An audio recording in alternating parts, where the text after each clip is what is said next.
All right, what's going on, everybody? It's your good old boy JR coming to you live from Las Vegas, Nevada. As always, it is a pleasure to do these shows with you.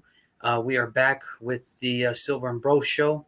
We're going to recap the Kansas City game that happened not this past Sunday, but a couple Sundays ago or Sunday before last.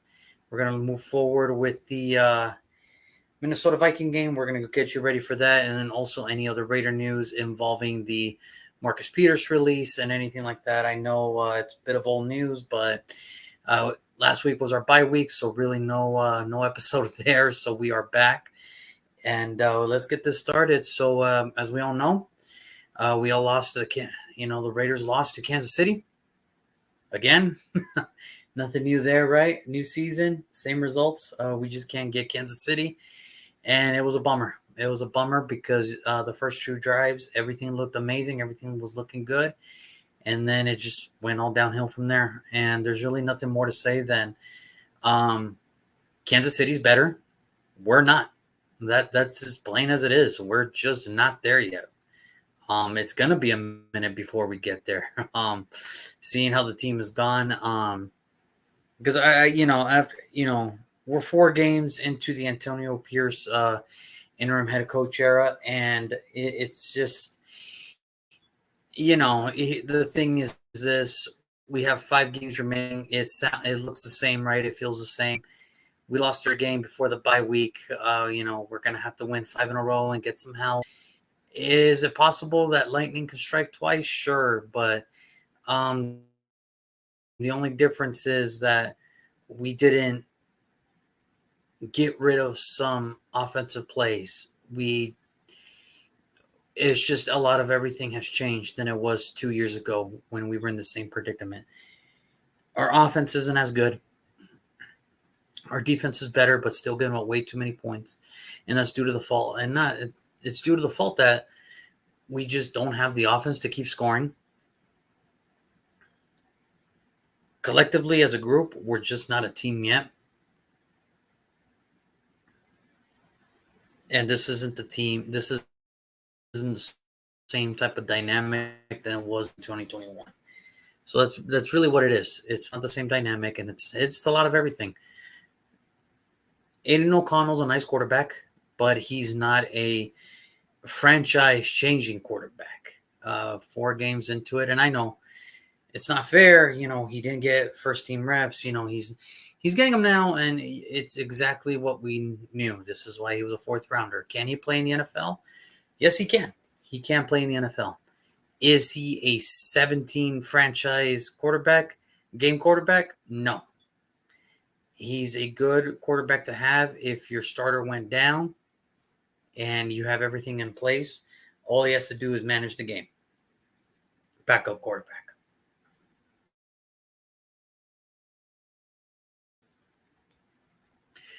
And it's not a fault to his own. It happens. It's a lot of quarterbacks that come in and, hey, they made a career out of being a backup for a long time. We have 2 on the roster right now, Jimmy G and Brian Hoyer. They made very good money being backups their whole life. So it's not that it's a terrible career choice. It's just anybody expecting Aiden O'Connell to be the next franchise quarterback, well, that's just not going to happen. Another thing, too, this defense, it has improved and it continues to improve. The only thing is we just don't have an offense to match the defense. And I know there's going to be a lot, and I know I'm going to hear it, and I know there's already people thinking, we should have just kept Carr. We should have just kept Carr. Guys, the same thing that's happened in New Orleans would have happened here. We would have had the same record. We would have had the same outcomes. And I get it. Our defense is better only due to the fact that we were actually able to save some cap because of the quarterback. Now I get it. People are going to look at New Orleans and be like, and here's the thing. It's the same excuses. It is the same excuses. His offensive line is not that good. His defense is not that good. Guys, enough. It's been 9 years. Let it go. And I get it. He went 15 straight completions before he got hurt. Were they even scoring at that time? No. It's the same thing. Same results, different team, same results. We'll put up the yardage. The if you put up the yards, they'll get anything but the win. And there it is. That's why he has more losses than wins. That's why he's next to his brother when it comes to starting losing more games than any starting quarterback in NFL history. His brother is right up there with him. So, there's whatever the quarterback we have, whether it be Carr, O'Connell, Jimmy, Brian Hoyer. Well, no, I take that back. With Brian Hoyer, we'd probably be like one and like 11, like the Panthers. We just be so bad. We would be so bad. 1-12 or something with Jimmy. Hey, he got us the wins.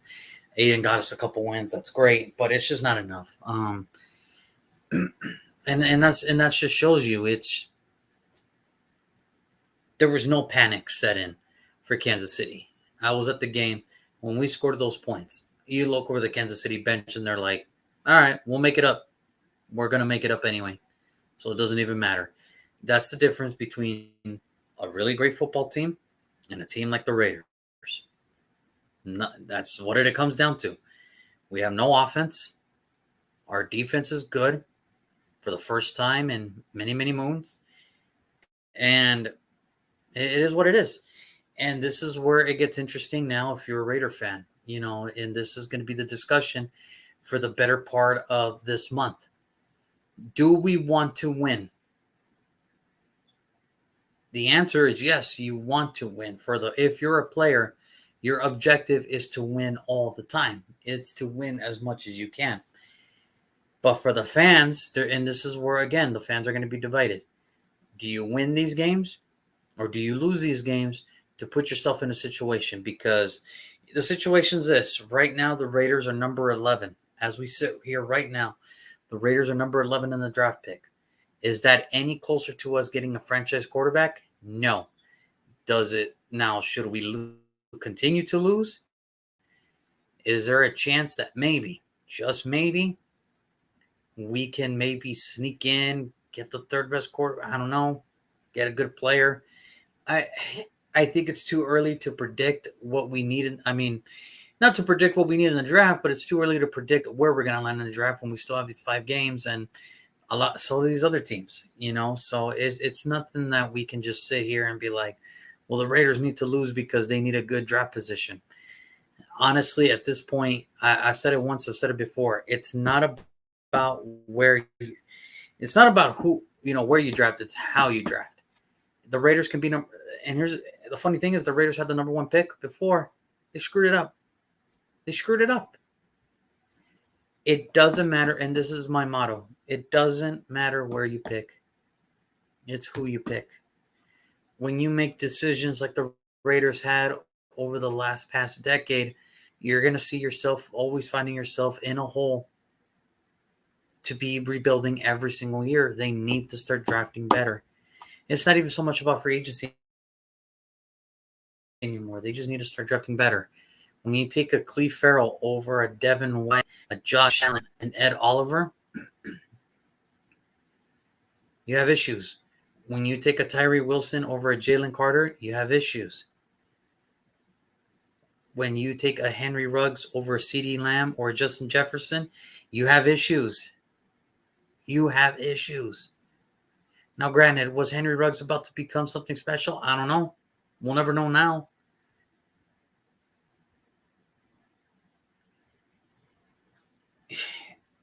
It's not where you draft, it's who you draft.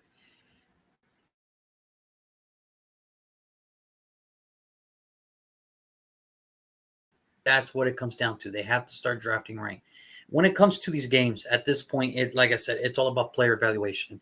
And one player that comes to mind is Marcus Peters. For the people that don't know, he has been released from the Las Vegas Raiders. I don't know what it is. This was his dream team. This was his childhood team. And he got cut faster than D'Angelo Hall.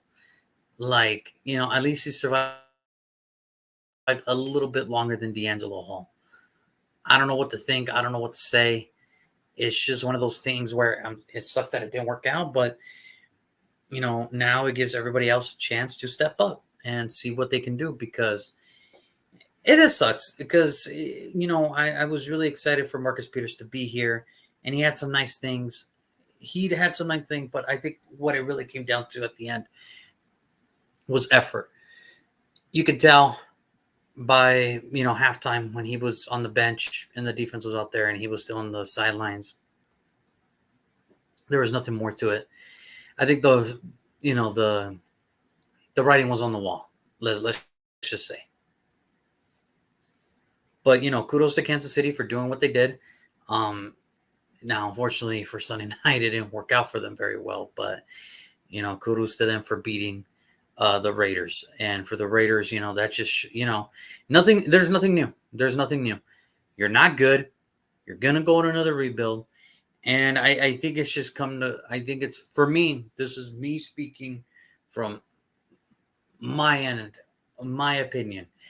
Antonio Pierce is a nice story. It is great.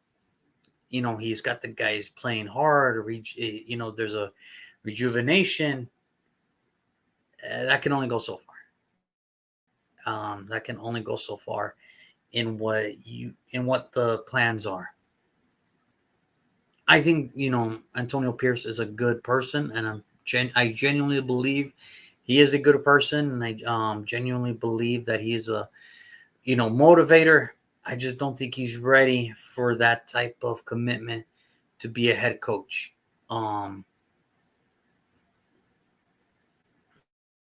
Now, Champ Kelly on the other side, with the general manager side, he has been anything but inactive. He has been doing a bunch of moves. He brings in a guy. He bring on a Jalen Smith. Having used him, you guys look, man, that we're going to use him. Now we're good. We're just going to move forward with what we got. He saw the efforts of Marcus Peters. Got him. It's just a matter of, can you draft well? And that's what it comes down to. It doesn't matter where you go. It doesn't matter where you draft. It's who you draft. You have to start drafting right. Now, is there a situation where, Tyree Wilson was the second best pass rusher in this year's draft class?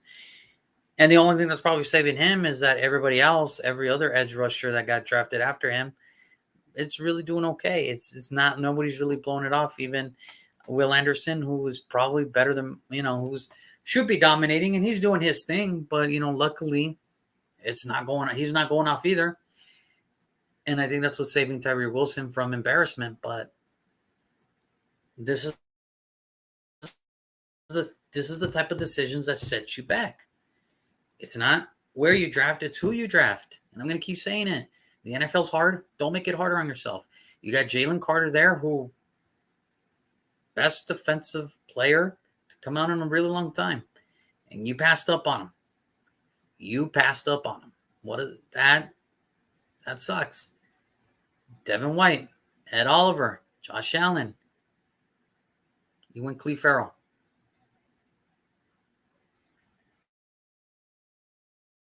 Jeffrey Simmons, Tremaine Edmonds. You went Jonathan Abram. It's not where you draft, it's who you draft.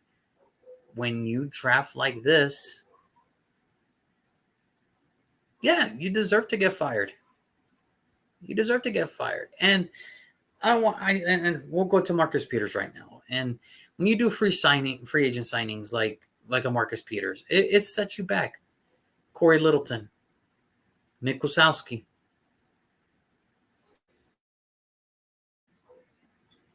These are the type of signings that get you fired.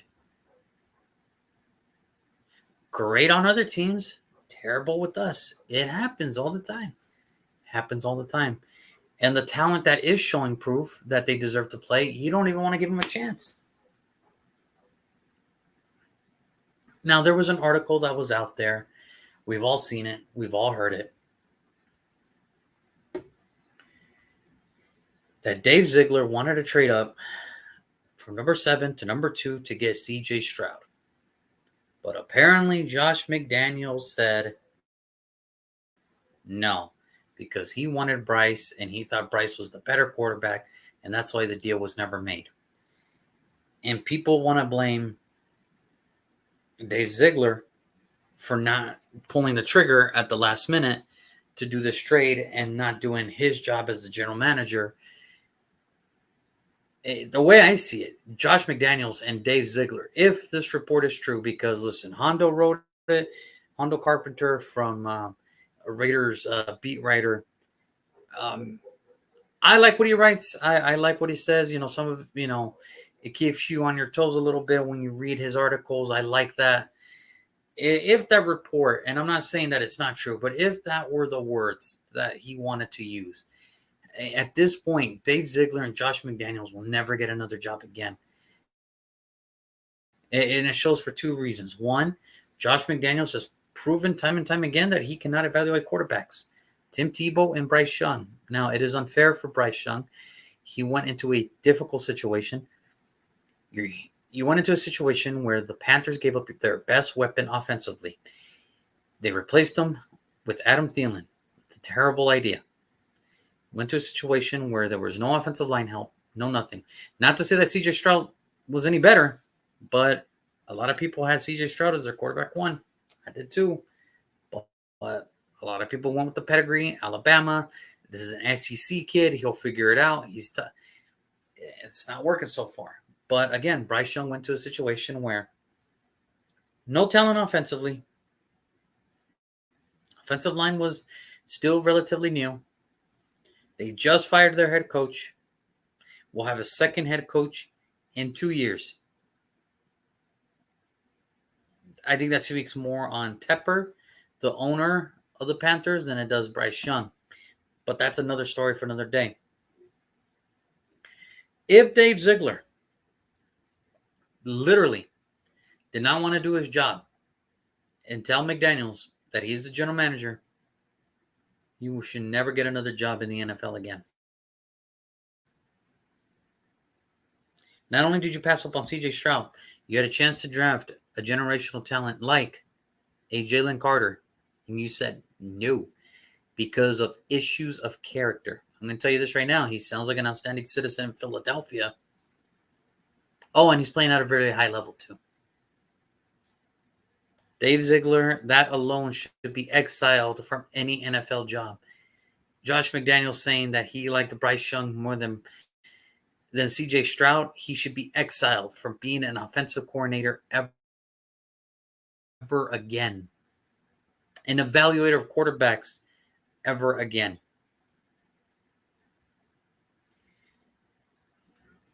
This is the type of signings that get you fired. This is the type of decisions that get you fired. You knew Chandler Jones didn't work out. That's going to set you back. We're still paying some players that are not even on the roster anymore. That's why you're so set back. It has to start with drafting, folks. There cannot be no more. That's all I ask. No more. Do the right fucking pick. And I know I'm cursing, but this message is for Mark Davis. And if Champ Kelly is going to be the general manager next year, no more fucking reaches. No more fucking stupid decisions.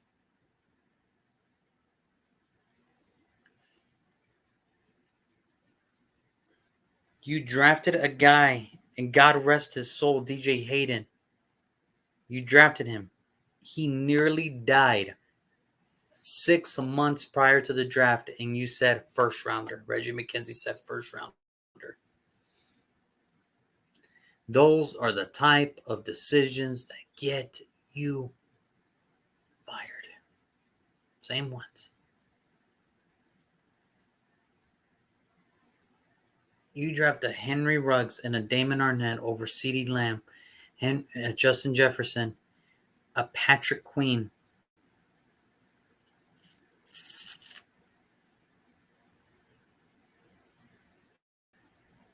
Those are the type of decisions that get you fired, folks. The fact that they wasted 6 first-round picks. 6. That should be franchise-changing players. And they wasted. It would have been different if they hit, they hit on 3, 2 were okay and 1 was a bust, or 2 are great, 2 are all right, and 2 are bust, whatever. The fact that 1 was Josh Jacobs and the others were Cleve Farrell, Jonathan Abram, Henry Ruggs, Damon Arnett, Alex Leatherwood. Those are the type of decisions that not only get you fired, they set your franchise back. That right there could literally set your franchise back for a decade.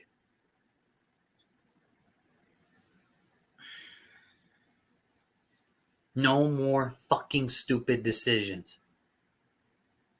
Whoever the next general manager of the Raiders is going to be, Mark, somehow, if anybody, please get this YouTube video to Mark. No more fucking stupid decisions.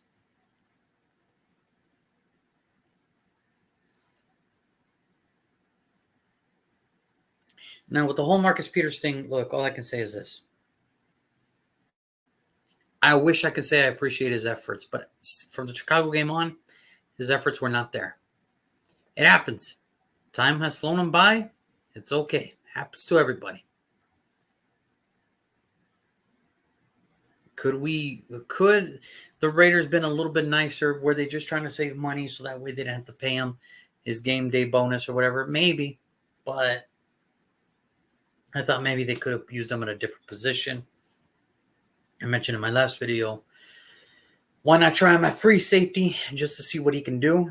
Apparently that was not in the works.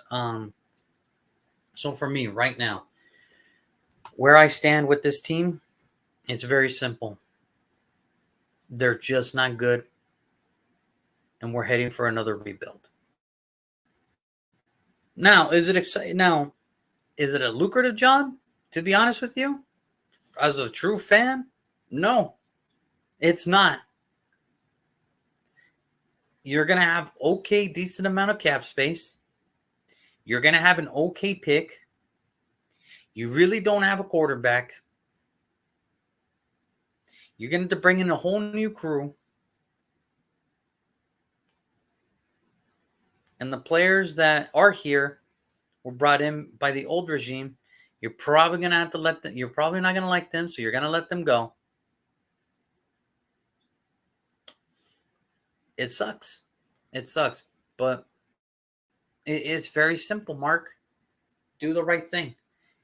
Do the right thing. And right now, the right thing is to find the right guy. This is where I fall in right now. At least my wish list for the Raiders' new head coach. And I'll break it down for you right now.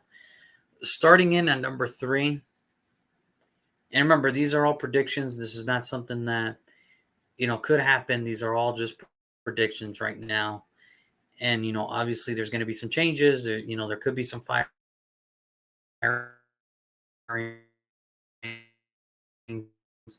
down the road. But since we're already talking about it, because I like the story, he's ready to be an NFL head coach.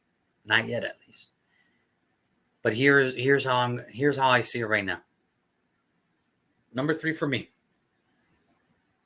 Dan Quinn. I know it's not a popular name, especially with how his tenure went with Atlanta.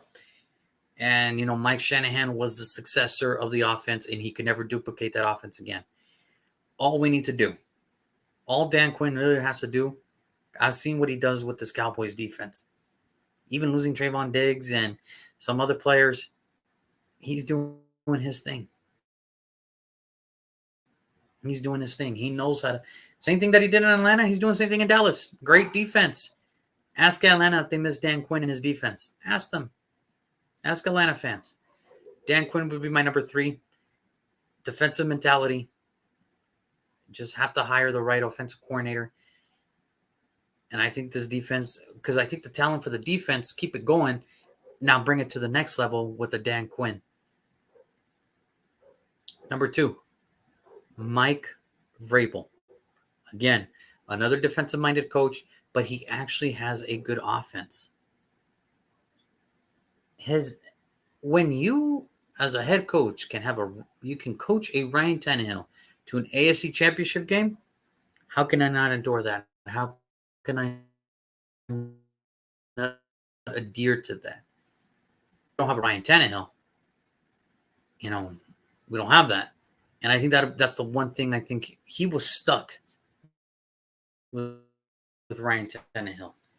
If he jumps on this team, he'll get his choice of quarterback, whether it's by free agency or by the draft, but he will get his choice of quarterback.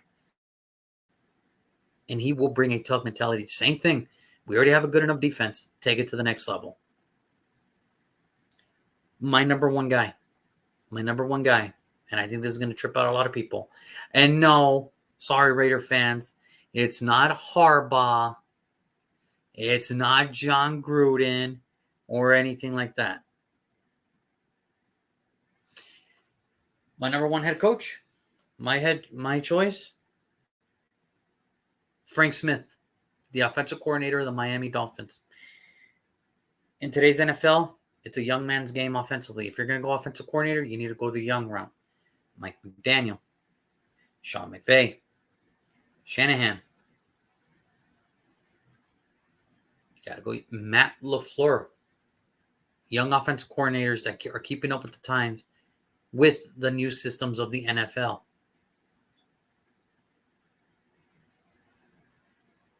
Frank Smith used to be our tight ends coach. Would love to have him back because I think he's earned that right.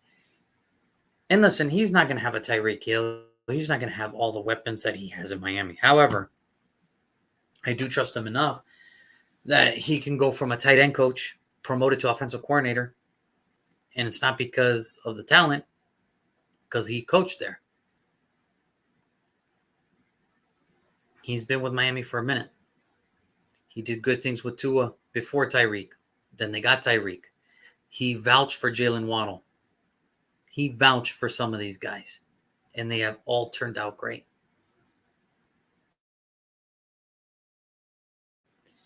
We need a young mind offensively. We need a young mind. If we're going to go the offensive coordinator right, it has to be a young mind because defense is defense. Defense is defense, no matter what. But those will be my 3 candidates. Dan Quinn at 3, Mike Vrabel at 2, and Frank Smith at number 1. I know some people are going to look at this like, where's Harbaugh? Where's Gruden? Gruden's going to get paid out, and Harbaugh, he's not coming.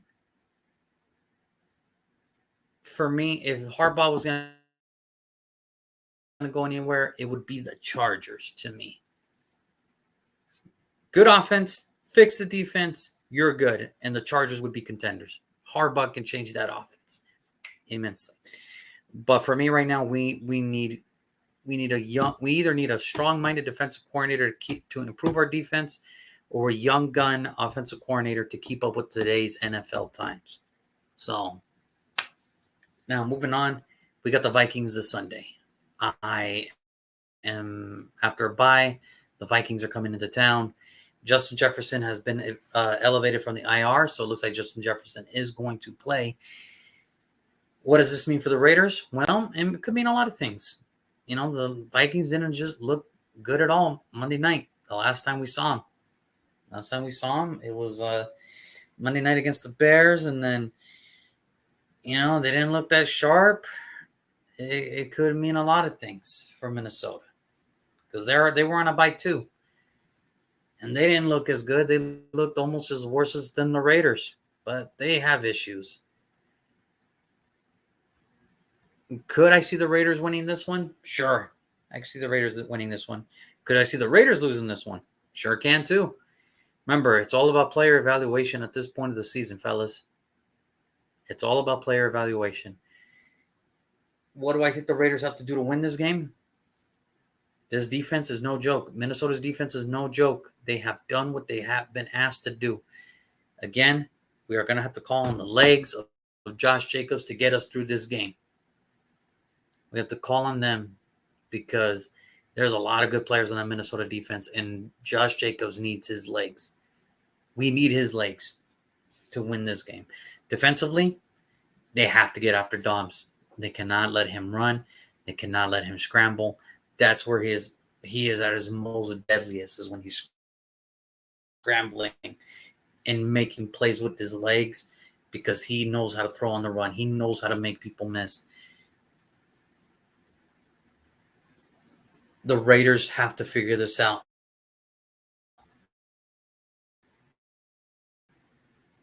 And it's not because of you're put for the next guy that's going to come in here. And if the next guy that comes in here sees your film and doesn't think you're up for it, you're not going to be here. So I don't know what's going to happen Sunday. I know I will be there. It's going to be fun. It'll be exciting. I am happy to be back there, but it's going to be interesting to see how it all plays out. So offensively, Josh Jacobs needs to do his thing. We need to rely on Jacobs.